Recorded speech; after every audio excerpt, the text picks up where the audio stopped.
marre de charbon dans les cheminées et les corons. Tout petit, il battait ses copains, il était fier de ses 2 poings, presque autant que son père le mineur, qui disait « ça fera un boxeur ».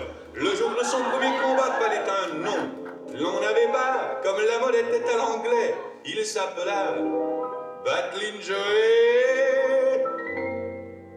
Battling Joe, c'était un peu démesuré pour un gosse aux épaules étroites, mais qui avait une méchante droite.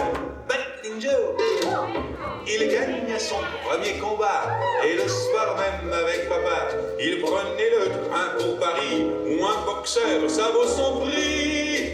Battling Joe.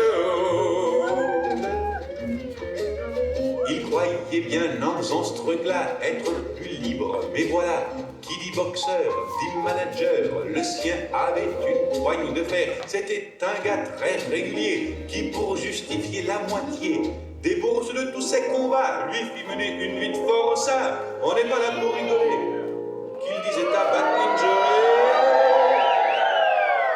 Battling Joe devint un boxeur redouté. Battling faisait de grosses recettes. Battling devint une grosse vedette.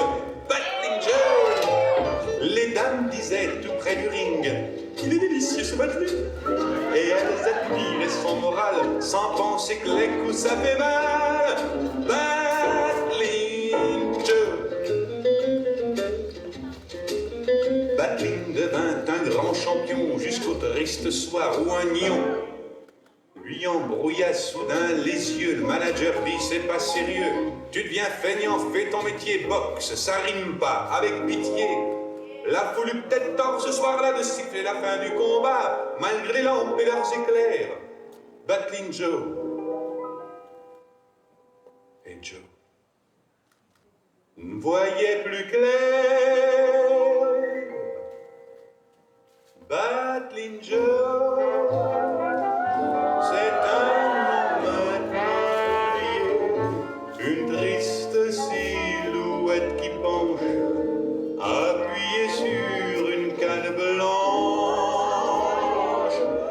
Battling Joe a tout perdu en un seul soir. Ses yeux sont titres et son espoir. Mais il sait comme consolation que son manager a d'autres champions.